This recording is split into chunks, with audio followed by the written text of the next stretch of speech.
Good morning, everyone. Hope you all are doing well and you all are safe. In today's class, we'll start new lesson. Let's start. Today we'll start reading of lesson number 9, The Priceless Slippers. Before we'll read the lesson, we'll read this paragraph. India is often referred to as the land of mystics. Mystics, a person who attempts to be united with God through prayers. Hazrat Nijamuddin Aulia was a Sufi saint who lived during the 13th century. This story shows his simplicity and the austerity of his lifestyle. Austerity means living without comforts, luxuries, or decorations.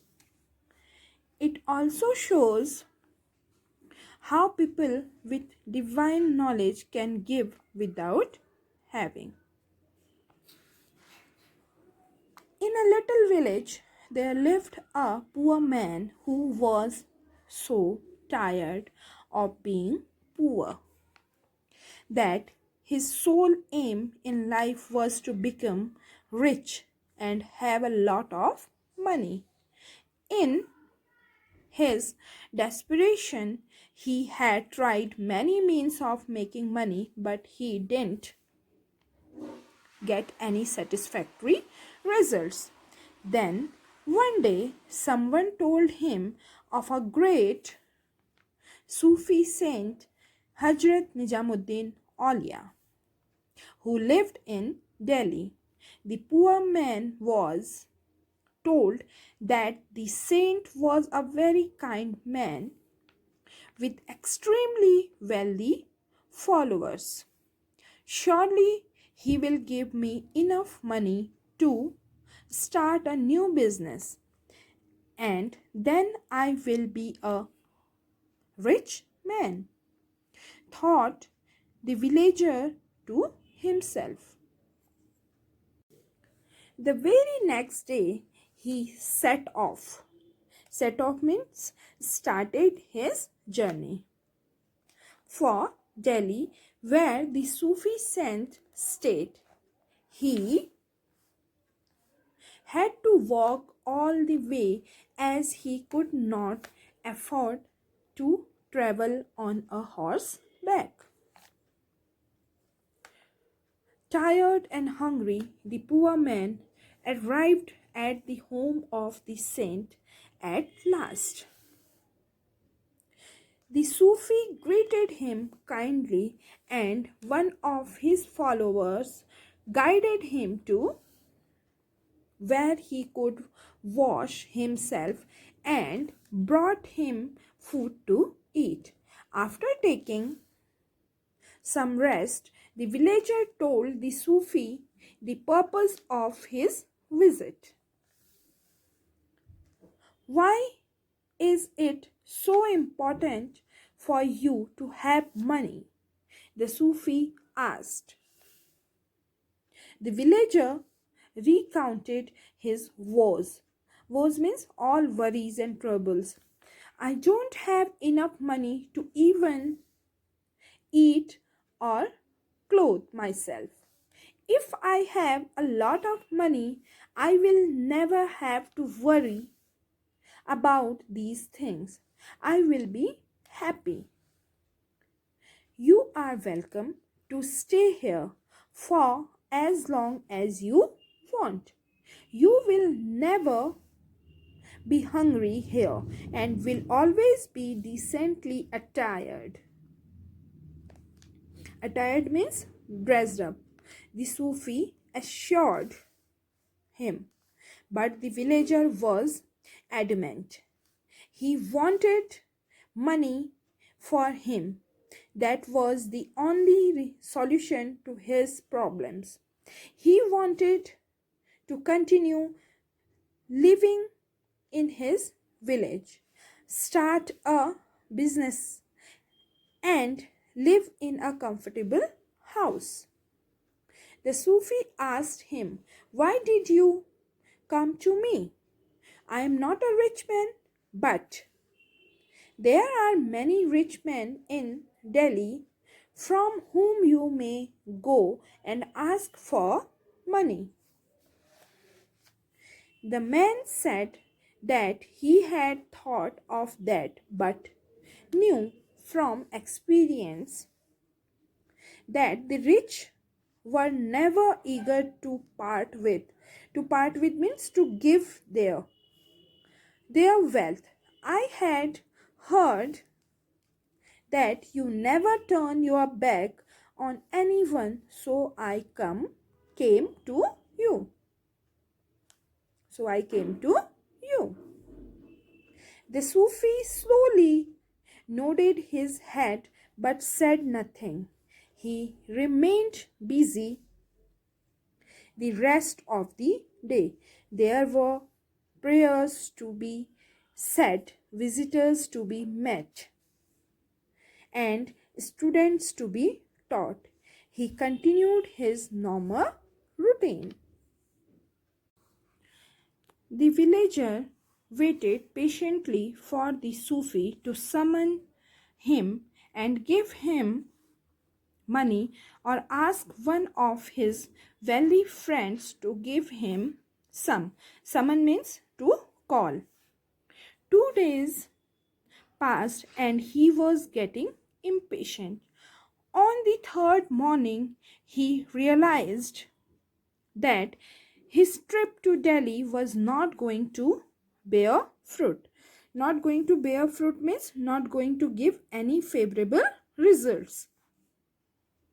And it was time for him to leave for his village. He had been taken care of very well. He had not been hungry, nor had he slept so comfortably in a long time. But money was not given to him. Feeling disappointed, he went to say farewell to the Sufi. Farewell to say goodbye. "Are you leaving? But I can't let you go empty handed." The villagers' hopes were raised.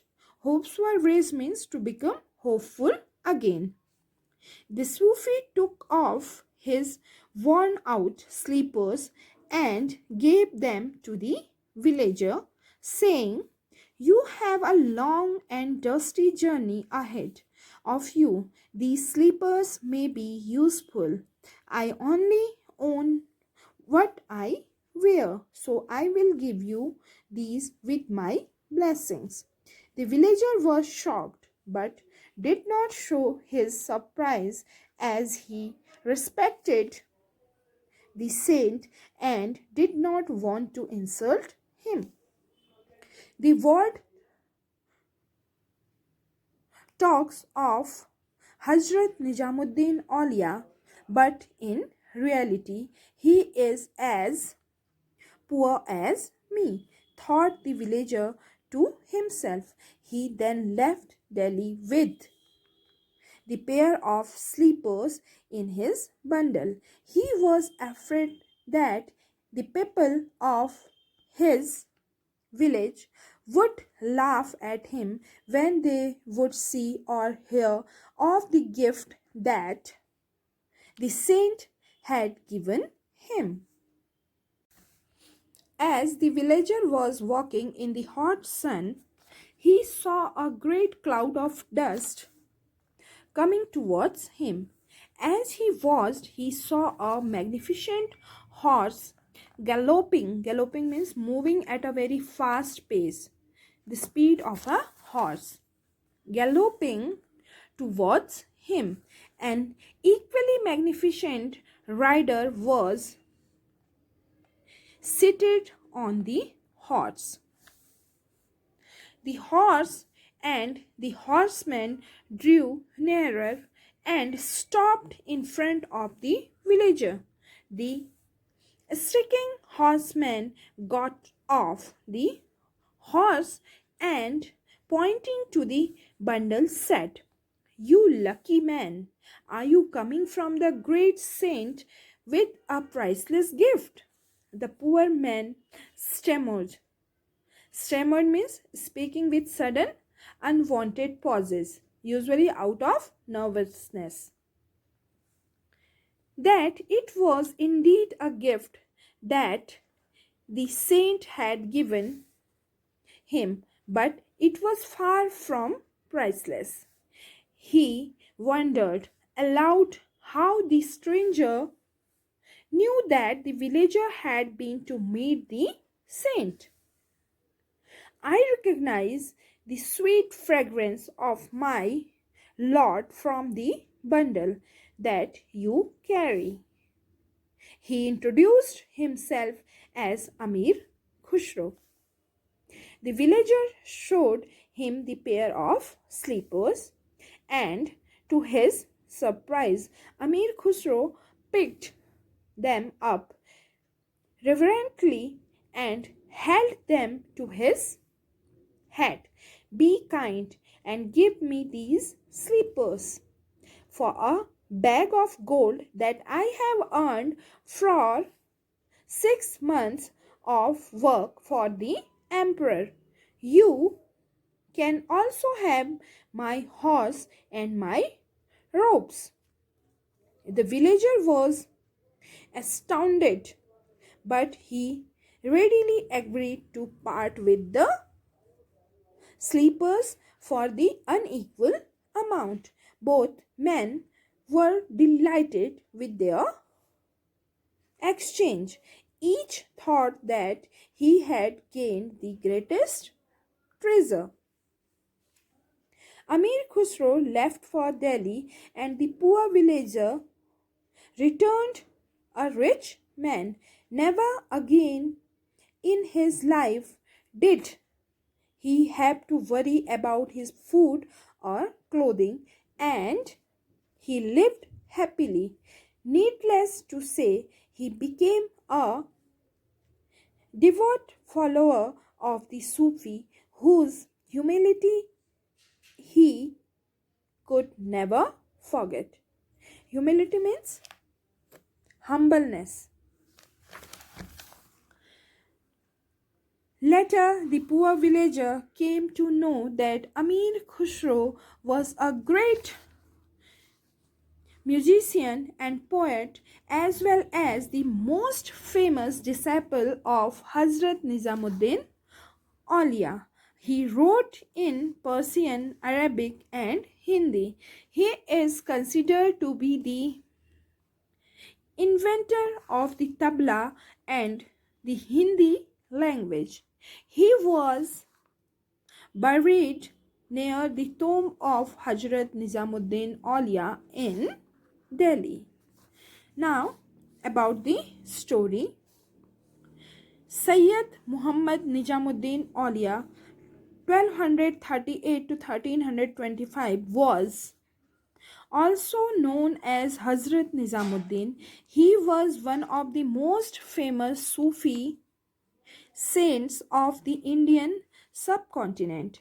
He stressed upon love as a means of attaining God, and his love for God implied a love of humanity.